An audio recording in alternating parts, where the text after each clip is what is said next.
अस्सलाम वालेकुम, बिस्मिल्लाहिर्रहमानिर्रहीम। वेलकम करती हूँ आप सभी का इस नए वीडियो में। उम्मीद करती हूँ आप सभी ठीक-ठाक हैं, खैर-ओ-आफ़ियत से हैं, अल्लाह की हिफ़्ज़-ओ-अमान में हैं। एडवांस हज अमाउंट जमा करने में और अपने सारे डॉक्यूमेंट्स को जमा करने में और अपनी मेडिकल सर्टिफ़िकेट को बनाने में आप लोग बहुत बिज़ी होंगे।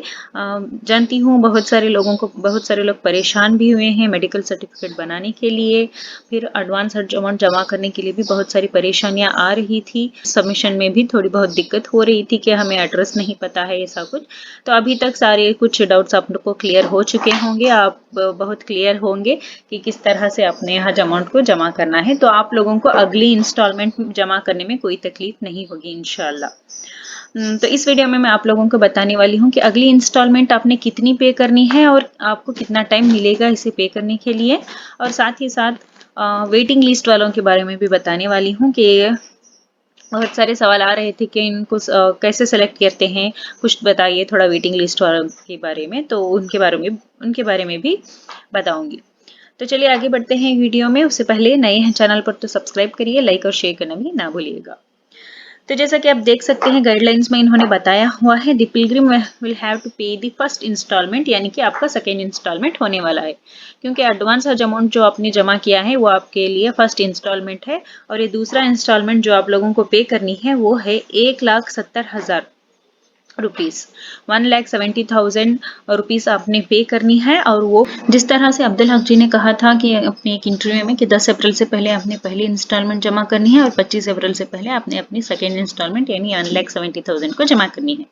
तो इसी हिसाब से हमने सर्कुलर में भी यही देखा कि 10 अप्रैल से पहले यानी 7 अप्रैल को हमें लास्ट डेट दी गई थी कि हम अपना एडवांस हज अमाउंट जो है जमा करें। को काफ़ी सारी परेशानियां होने की वजह से इसको एक्सटेंड करके 12 अप्रैल तक कर दिया गया था। तो अगर इनके ही हिसाब से देखें, अब्दुल हक जी के हिसाब से अगर हम देखते हैं, तो ये 25 अप्रैल तक इन्होंने कहा था कि सेकेंड इंस्टॉलमेंट पे करनी है। तो इसको हम 5-6 डेज और बढ़ा लेते हैं, तो हो सकता है कि आप लोगों को 30 अप्रैल या मई 2 इसकी लास्ट डेट दी जाए अपना सेकेंड इंस्टॉलमेंट यानी 1,70,000 को जमा करने के लिए। तो इसीलिए अभी से तैयार रहें, अपने अमाउंट को जमा करते रहें। फर्स्ट इंस्टॉलमेंट आपने तो पे कर दिया होगा, तो आप सेकेंड इंस्टॉलमेंट की तैयारी करें, इसको जल्द से जल्द जमा कर लें, क्योंकि 14 अप्रैल को जैसे ही सारे लोगों के डॉक्यूमेंट्स मिल जाएंगे 2-3 दिन में हो सकता है कि आपका नेक्स्ट इंस्टॉलमेंट की जो है वो अनाउंसमेंट हो जाए और आपको लास्ट डेट भी दी जाए। इसीलिए अभी से तैयारी में रहिए, आपने सारा अमाउंट जो है वो जमा कर लें 1,70,000 का।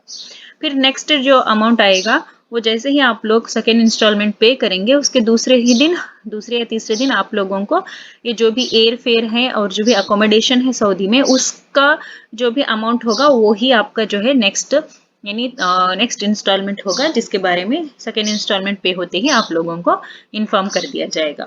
क्या वो 1 इंस्टॉलमेंट पे ले लेंगे या फिर उसके भी 2 इंस्टॉलमेंट करेंगे, वो उन पर हज कमेटी पर डिपेंड है। मुझे तो लगता है सिर्फ इसके बाद 1,70,000 जैसे आप सेकेंड इंस्टॉलमेंट पे करोगे, आपका थर्ड इंस्टॉलमेंट जो भी आएगा वो सारा अमाउंट उसी में लिया जाएगा। फिर आप लोगों को 2 या 3 इंस्टॉलमेंट वो नहीं करेंगे शायद वहाँ पर। तो देखें, तो आप तैयार रहें सारे इंस्टॉलमेंट के अमाउंट के लिए। आप जैसे भी पे करेंगे वही प्रोसेस रहेगा जैसा आपने पहले किया है। आप ऑनलाइन करना चाहते हैं तो ऑनलाइन कर लेंगे या फिर बैंक में करेंगे। आप लोगों को आइडिया हो चुका होगा इस हवाले से, तो उसकी रेसिप्ट वगैरह भी आपने संभाल कर रखनी है। और सर्कुलर नंबर जैसे ही आएगा नेक्स्ट सर्कुलर नंबर, तो उसमें आप लोगों को बता दिया जाएगा कि आपको रेसिप्ट को कैसे भेजना है वगैरह, उसमें हमें क्लियर हो जाएगा। तो ये था सेकेंड इंस्टॉलमेंट 1,70,000 जो आपने पे करनी है, इसलिए इसके लिए तैयार रहें। तो आगे बढ़ लेते हैं। तो बहुत सारे लोगों ने पूछा था कि वेटिंग लिस्ट वालों को कैसे सेलेक्ट किया जाएगा, क्या दोबारा जो वेटिंग लिस्ट है उसमें खुर्रा किया जाएगा या सीरियल नंबर वाइज सेलेक्ट किया जाएगा। जिस दिन खुर्रा हुआ था उसी दिन इन्होंने ये जो आपको नंबर्स दिए हुए हैं ना वेटिंग लिस्ट के, ये ऐसे ही नहीं दिए हुए हैं। इन्होंने शायद इसमें भी खुर्रा करके ही आप लोगों को इस तरह का वेटिंग लिस्ट नंबर जो है वो दिया हुआ है। जितना कोटा था स्टेट का वो सारे कोटे तक इन्होंने सेलेक्टेड पिलग्रिम्स के लिस्ट में डाल दिया, और बाकी के जो भी बच गए, जो भी शायद खुर्रा से ही आए होंगे, मुझे इतना कंफर्म तो नहीं है, तो वो लोगों को वेटिंग लिस्ट में डाल दिया गया है। तो उसी तरह सीरियल नंबर वाइज जो लोग हैं वेटिंग लिस्ट में वो सेलेक्ट होते जाएंगे। ऑलरेडी सिलेक्शन भी शुरू हो चुका है, बहुत से लोग वेटिंग लिस्ट वालों को भी मैसेजेस आना शुरू हो गए हैं कि आप लोग सेलेक्ट हो गए हैं।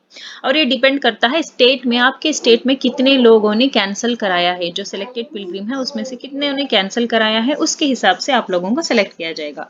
अगर आपके स्टेट में 100 पिलग्रिम्स ने कैंसिल कराया है हज जर्नी को, तो फर्स्ट जो 100 मेंबर्स हैं उनको सेलेक्ट किया जाएगा। इसी तरह अगर 500 ने कैंसिल करा है तो फर्स्ट 500 को इसी तरह चलता जाएगा। तो मुझे लगता है आप 1000 तक भी आप उम्मीद रख सकते हो कि हर स्टेट में 1000 तक लोग जो है वो कैंसिल करा लेंगे। उस हिसाब से आप लोग सेलेक्ट, हर स्टेट में 1000 तक लोग ही कैंसिल कराएंगे ऐसा नहीं है, डिपेंड करता है लोगों के पास पैसे की कमी होने की वजह से, या कोई हेल्थ इश्यू होने की वजह से, या किसी की डेथ होने की वजह से, इस तरह चलता रहता है। तो जो भी लोग वेटिंग लिस्ट में हैं, एटलीस्ट 1000 तक जिनका भी वेटिंग लिस्ट नंबर आया है, तो अपने पैसे को आप जमा करके रखें, क्योंकि हो सकता है आपकी नसीब में हो कि आप हज पर जाएं। तो इसीलिए पैसे जमा करके रखें, क्योंकि जैसे ही आप लोगों को मैसेज आएगा, आपके पास 2 या 3 दिन, सिर्फ इतना ही टाइम रहेगा अपना अमाउंट को और आपकी हेल्थ सर्टिफिकेट को जमा करने के लिए। तो इसीलिए तैयारी में रहें। अब आप अपना डॉक्टर भी देख के रहें कि किसके पास आपने जाकर अपनी मेडिकल सर्टिफिकेट करवानी है। तो जैसे ही आपने मैसेज आएगा, आपको जानी है अपनी मेडिकल सर्टिफिकेट करवा लेनी है नेक्स्ट डे ही। तो जहां अगर वहां पर फिटनेस आ जाता है तो वो नेक्स्ट डे ही आपने अपना अमाउंट को जो है पे कर देना है। आई होप आप लोगों को इन्फॉर्मेशन अच्छी लगी होगी। मिलती हूँ अपने अगले वीडियो में किसी और इन्फॉर्मेशन के साथ। कोई डाउट रह जाता है तो ज़रूर बताइएगा, इंशाल्लाह आपके जवाब देने की पूरी कोशिश करूँगी।